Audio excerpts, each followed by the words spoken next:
Será que um morto pode falar? É possível conversar com quem já morreu? E quanto às mensagens psicografadas? Existem mensagens com detalhes, coisas tão íntimas que só a pessoa que morreu poderia saber. Tem muita gente dizendo que passou por experiências sobrenaturais e agora podemos acreditar em tudo que vemos? Esta é a série Princípios. No programa de hoje, Fernando Iglesias vai dizer qual a origem destes fenômenos paranormais e qual o verdadeiro objetivo deles. Se eu fosse você, eu prestaria bastante atenção, o tema é empolgante. O Está Escrito de hoje está apenas começando.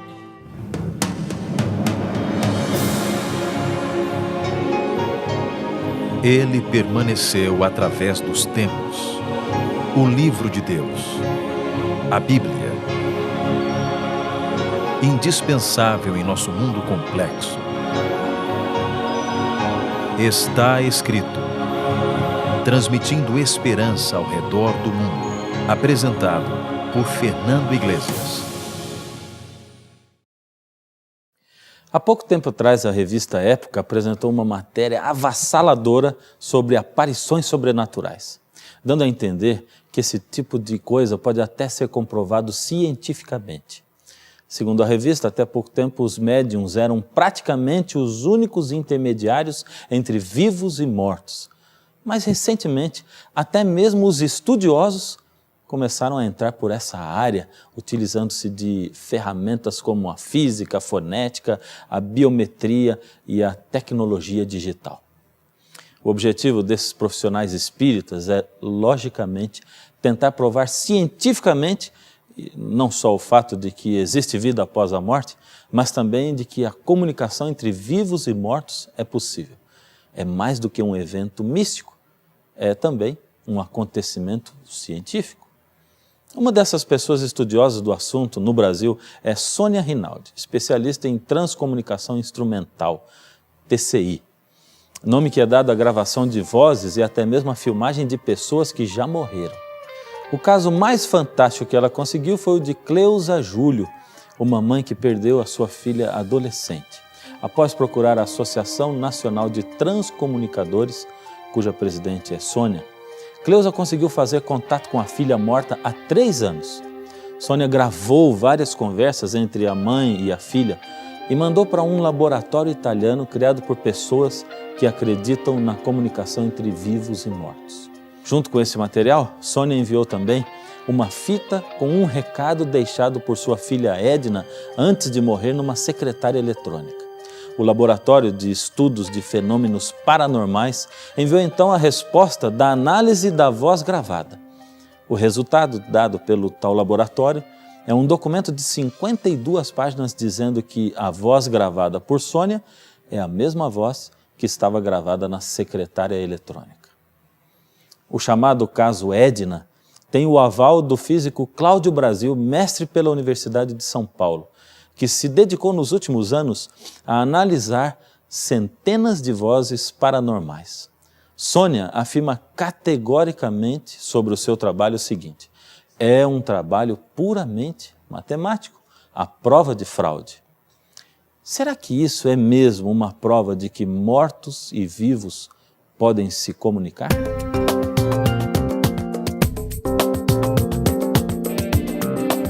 Quando eu estava em algum lugar, ou na própria casa espírita, ou em algum lugar que eu percebi alguma manifestação, incorporação de um espírito, alguma coisa assim, aquilo me deixava um pouco incomodado, eu não digeria bem. Eu nunca gostei muito da parte, repito, da parte do fenômeno. Eu estava lá pela parte do estudo e do trabalho para Deus. E eu digo que uma boa parte dos espíritas também vai com esse objetivo. Tem aquela parte, sempre tem, aquela parte que gosta dos fenômenos mediúnicos, da incorporação, das operações espirituais, mas uma outra grande parcela vai pelo estudo, vai pela palavra de Deus, vai pela caridade, que é muito praticada dentro de uma instituição espírita. Por isso, qualquer instituição espírita que você for, você vai perceber que existe muito trabalho de caridade. O irmão espírita é uma pessoa muito boa de coração, muito preocupado em auxiliar o próximo. No penúltimo programa você conheceu Maurício Braga, um advogado que foi atraído pela doutrina espírita quando tinha 28 anos de idade e permaneceu no espiritismo por 16 anos. Embora o que tenha atraído Maurício para a sua nova religião fosse a doutrina muito mais do que o sobrenatural, sem dúvida essas manifestações mediúnicas, as curas, as aparições de espíritos, de mortos, as mensagens psicografadas acabavam sendo como que a prova final de que ele estava no caminho certo.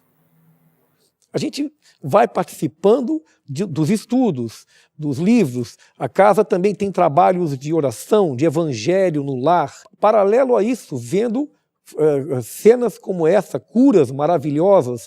Então não há dúvida que eu me senti assim, achei o que eu queria. Me senti no lugar que Deus teria me colocado. O desejo de ser eterno faz parte de cada ser humano. Por ensinar o Evangelho segundo Allan Kardec, Maurício acabou por amar a Bíblia, porque ele pensava que, ao fazer isto, ensinar o que ensinava, estava ensinando a Bíblia. Porém, ao estudar a Bíblia, descobriu que o Evangelho segundo Allan Kardec não estava de acordo com o que a Bíblia ensinava, e isto o deixou muito perturbado. No Evangelho segundo Allan Kardec, ele havia aprendido que todos nós temos um espírito eterno, somos eternos. Porém, na Bíblia estava escrito em 1 João 5,12, quem tem o Filho tem a vida, quem não tem o Filho não tem a vida. Enquanto pensava ter descoberto que a caridade é o caminho para agradar a Deus e ir até a presença de Deus, a Bíblia mostrava Jesus dizendo enfaticamente em João 14,6, eu sou o caminho, a verdade e a vida. Ninguém vem ao Pai senão por mim. Jesus não deixou espaço para mais ninguém. Ele é o único caminho, Ele é a única verdade.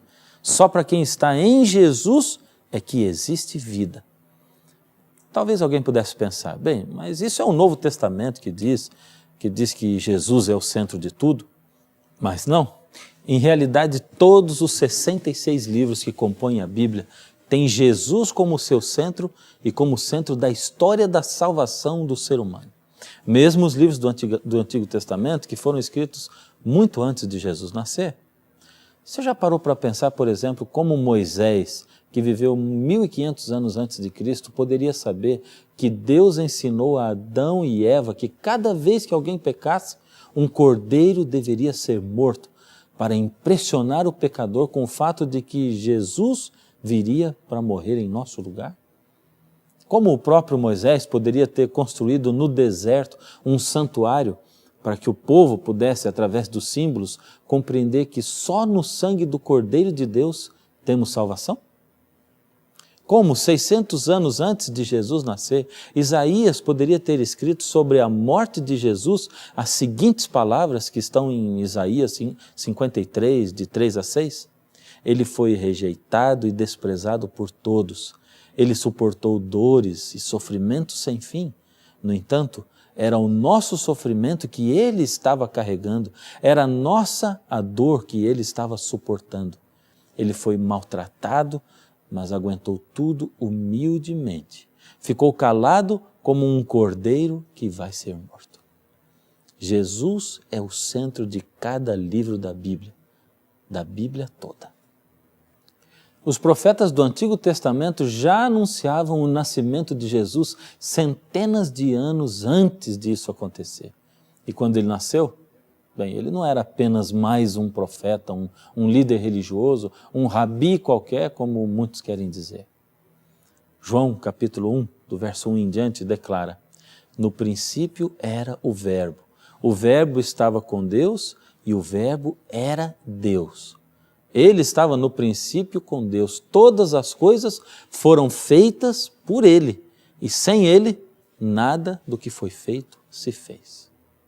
A Bíblia toda declara que Jesus é Deus, que Ele é Deus desde a eternidade passada e a eternidade futura também. Que Ele é o Criador dessa terra, porque todas as coisas foram feitas através dEle. E que no tempo exato, Ele se tornou um ser humano e habitou entre nós. Mas Jesus não é somente o centro da Bíblia, Como eu disse, ele também é o centro da nossa salvação. E é isto que a Bíblia faz, declarando em diversos lugares, como o que está escrito em Atos 4,12. E em nenhum outro existe salvação, porque também debaixo do céu nenhum outro nome foi dado entre os homens pelo qual alcançaremos a salvação. Em toda a Bíblia, Antigo e Novo Testamentos, Jesus é o Deus que escolheu nos criar livres, mesmo sabendo que poderíamos não escolhê-lo. Jesus é também o Deus que, sabendo que iríamos rejeitá-lo, planejou dar a sua vida em nosso lugar quando fôssemos condenados à morte. Jesus é também em toda a Bíblia o Deus que, quando chegou o momento exato, deixou sua vida perfeita no céu e transformou-se em um homem para poder pagar a nossa dívida. Jesus, na Bíblia, em toda ela, é o Deus que ressuscitou, tomando a sua vida e o seu corpo também, subindo em seguida ao céu. E, finalmente, Jesus é o Deus que prometeu voltar para nos buscar. Quando ele foi levado ao céu, anjos apareceram para aqueles que estavam vendo a cena e disseram: varões galileus, por que estás olhando para o céu? Esse mesmo Jesus que foi recebido no céu há de vir da mesma maneira como o vistes subir. Ele mesmo, Jesus, diz em Apocalipse 22:12, eis que venho sem demora, e comigo está o galardão que tenho para retribuir a cada um segundo as suas obras.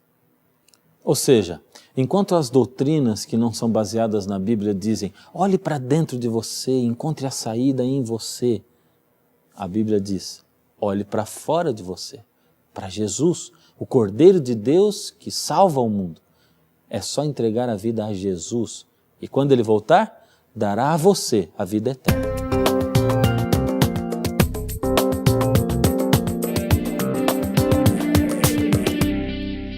Você já sabe, nos estudos anteriores, que a Bíblia diz que a única saída para a morte é a ressurreição. Ora, se todos já estivessem no céu, ou reencarnados, ou em outra esfera, a quem Jesus iria ressuscitar quando Ele voltasse? Para que uma ressurreição? Mas não pense que eu me esqueci. A pergunta, eu sei, ainda continua com você. Você ainda fica me perguntando assim, como você então me explica esses eventos sobrenaturais e os espíritos que se comunicam com os vivos? Como explica tantas coisas que agora dizem até ser mesmo comprovadas cientificamente? Bem, vamos continuar o nosso raciocínio e aí nós vamos poder respondê-la.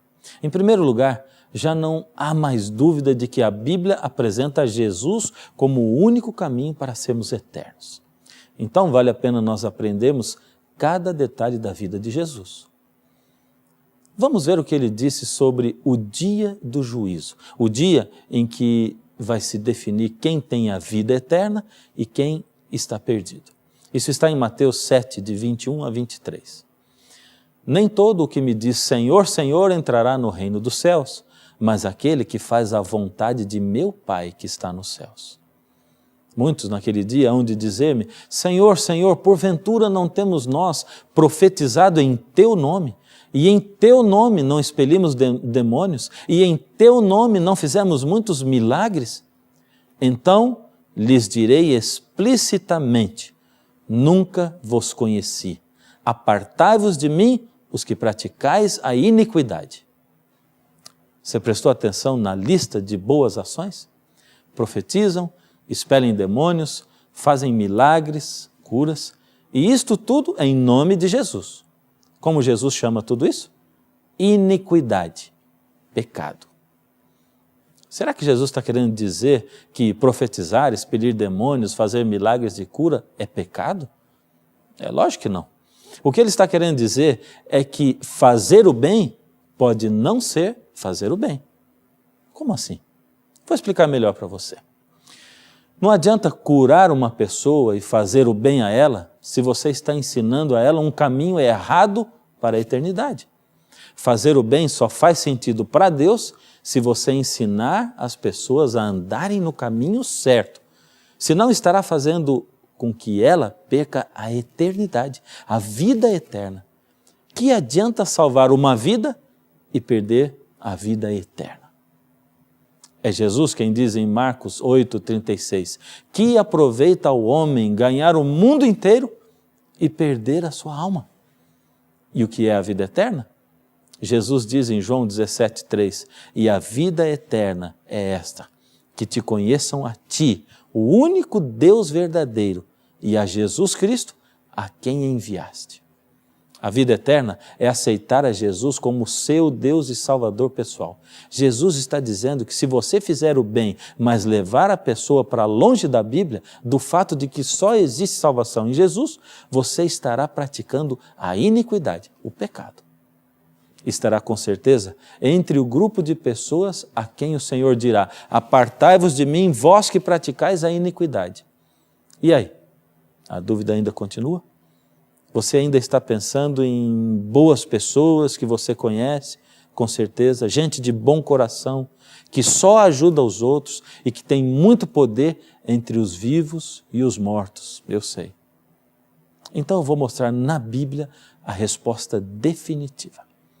Só que antes de ler os textos da Bíblia que respondem a tudo isso, é bom perguntar se você quer realmente saber a verdade. É porque a verdade ela pode ser muito dura quando ela é diferente daquilo que a gente acredita.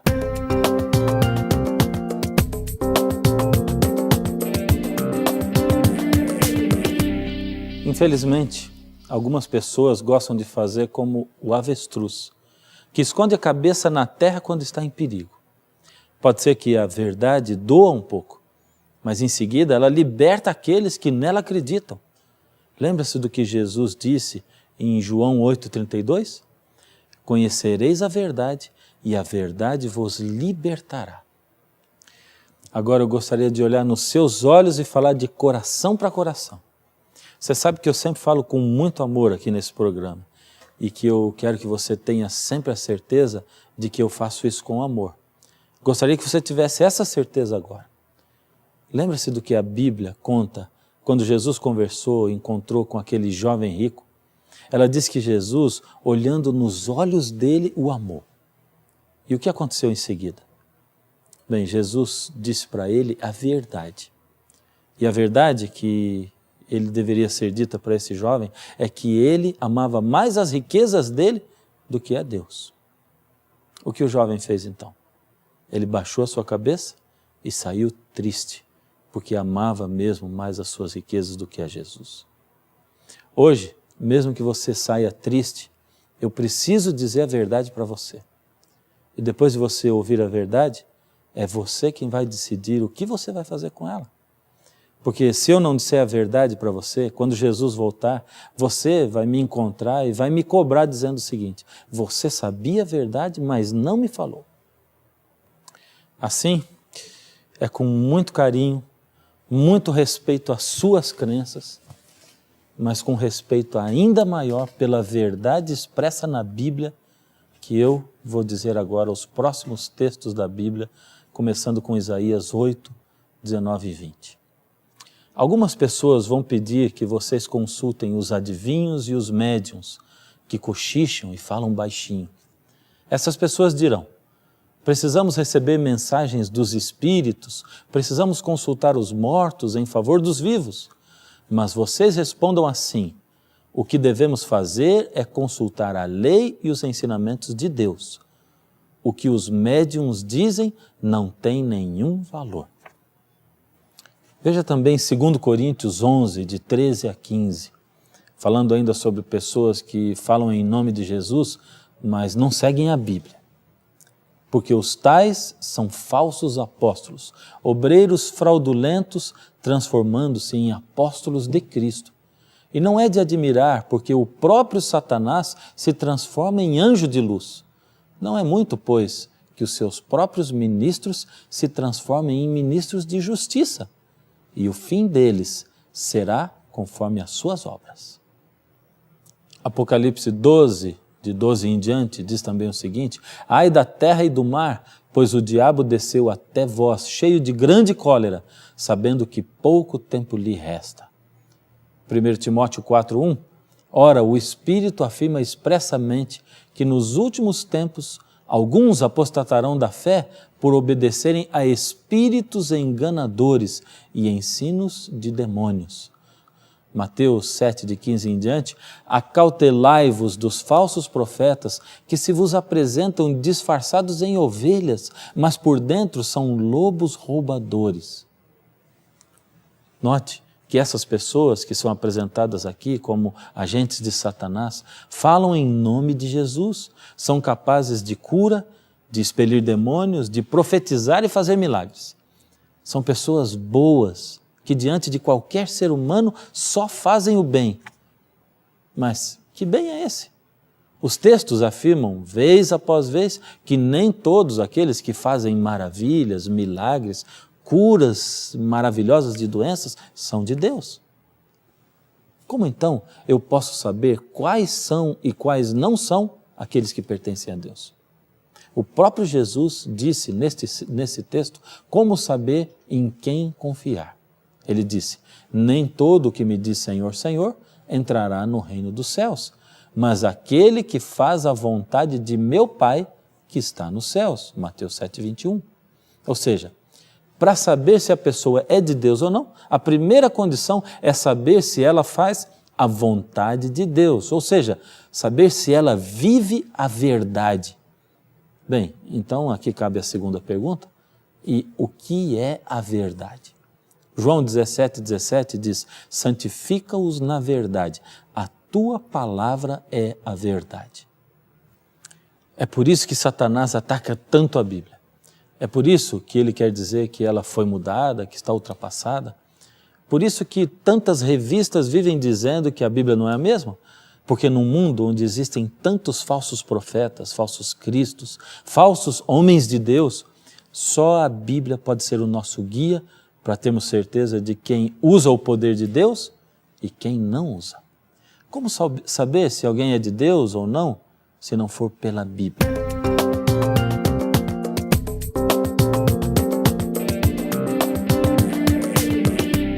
Pense bem, se Deus é poderoso o suficiente para criar o ser humano, não seria poderoso para manter a Bíblia intacta até hoje?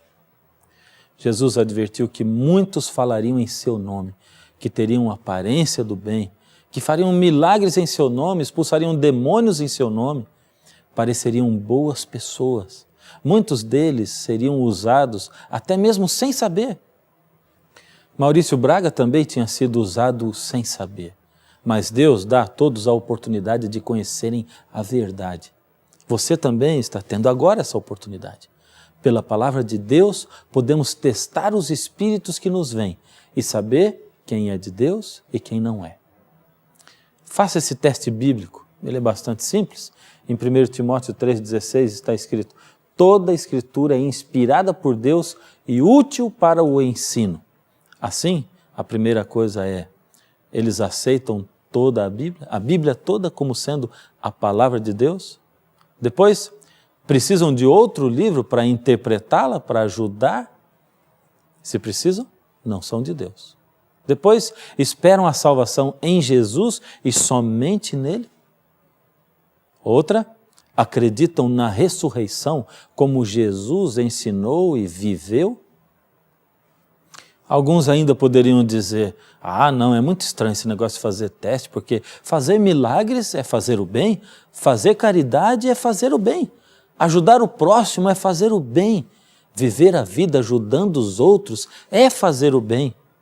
Então, responda a essas perguntas. Primeiro, é errado dar um sorvete para uma criança? Não. Mas se você der o sorvete para a criança para sequestrá-la, aí será errado. Segundo, é errado beijar o rosto de alguém? Não. Mas Judas traiu a Jesus com um beijo. Dos 16 anos que eu fiquei na instituição espírita kardecista, eu diria que uns 10 ou 12 anos eu fiz cursos e também participava dos trabalhos da casa. Como eu disse, trabalho de evangelho no lar, trabalho de passes, sempre com a visão de caridade, de auxílio ao próximo. Toda casa espírita kardecista, você quando entra, você encontra uma placa assim, fora da caridade não há salvação. Mas aí, então, é que eu percebi, depois de estudar a Bíblia durante meses, que o plano de redenção, o plano de salvação estabelecido por Deus, está em Jesus. Jesus é o caminho, a verdade e a vida. Jesus é a ponte que restabeleceu a ligação entre homem e Deus. E quando o Espiritismo te afasta de Jesus e fala a caridade, veja essa placa, fora da caridade não há salvação. Agora eu entendo que a placa quer dizer, fora das obras não há salvação. E quando nós sabemos que é fora de Jesus não há salvação. Depois de fazer esse estudo profundo, eu percebi, porque até então eu pensava o seguinte, por que dizem que essa doutrina, que o Espiritismo está contra a Bíblia, que ela não tem base bíblica, que ela, vamos dizer assim, é uma obra-prima de Satanás. Esse diabo é burro, ele cria uma doutrina onde tem a caridade, onde se faz o bem, onde se ora. A reencarnação é você se burilando, aprimorando. A lei do karma é você resgatando, você pagando os seus próprios erros. É sempre você, e não Jesus. Então é uma forma de te colocar a mão no ombro, falar do Evangelho, mas desviar de você da única forma de você se salvar. E ao te desviar de Jesus, te leva para qualquer lugar, porque você está por conta própria. Então, somente então, eu pude perceber aonde estava o pulo do gato.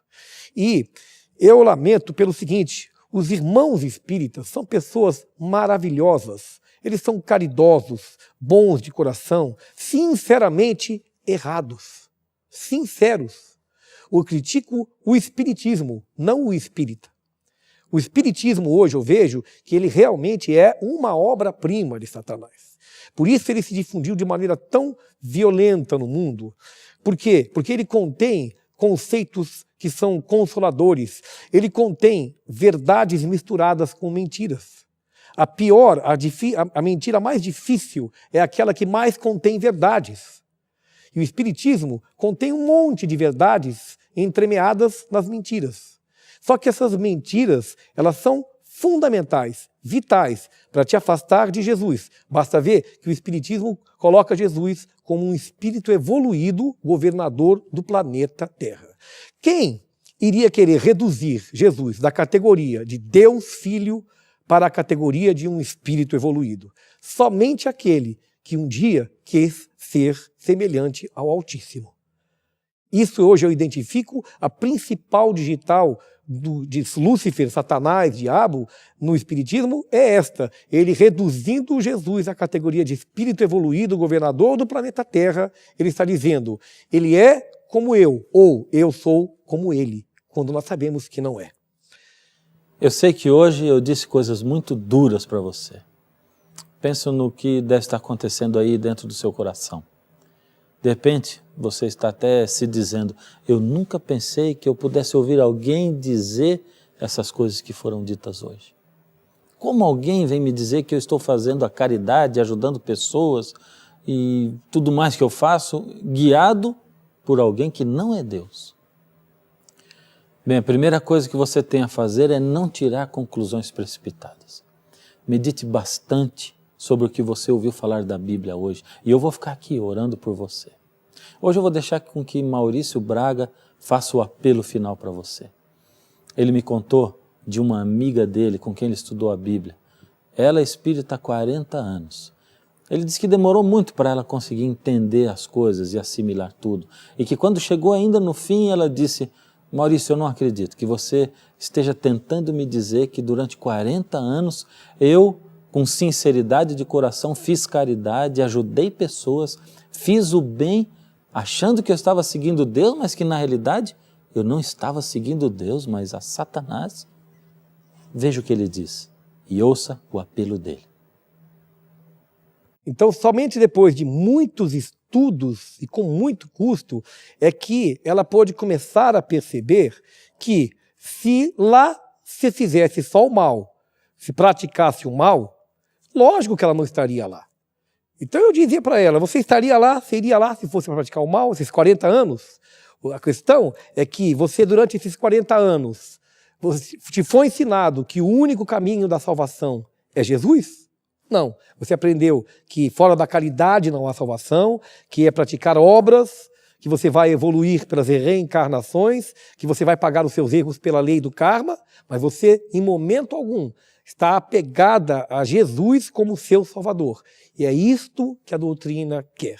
Afastou você de Jesus? Aí ela falou assim para mim, mas e Deus não está vendo isso? Eu falei, Deus está.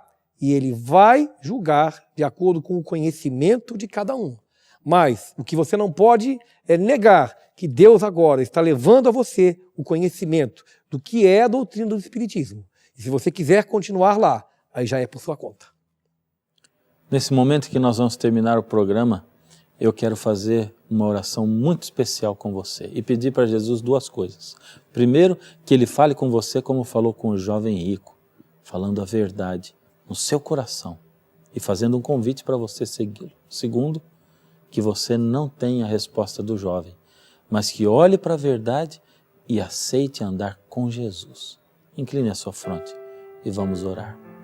Senhor Deus, toma o coração desses seus filhinhos tão queridos que se achegaram ao Senhor hoje através desse programa. Que o Senhor possa impressioná-los com a verdade, que o Senhor possa falar ao coração deles, que essa verdade fique aí nas suas mentes e nos seus corações, até que eles possam tomar uma decisão e que essa decisão seja por Jesus e com Jesus, em nome de Jesus. Amém.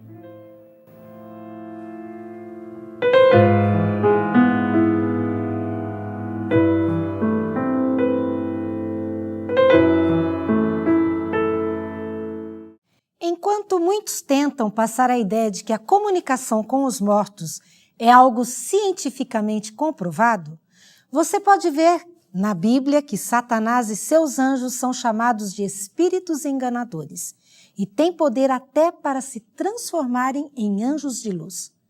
Você viu também que fazer sinais e maravilhas, curar e profetizar, expelir demônios, não são evidências de que se está no caminho da verdade. Só através do conhecimento da palavra de Deus você pode ser liberto do engano e do erro. Aliás, por falar em conhecimento, nós preparamos um presente especial para você, a revista Princípios, com muitas ilustrações, entrevistas e depoimentos. São 23 temas importantes onde você vai descobrir a verdade da palavra de Deus.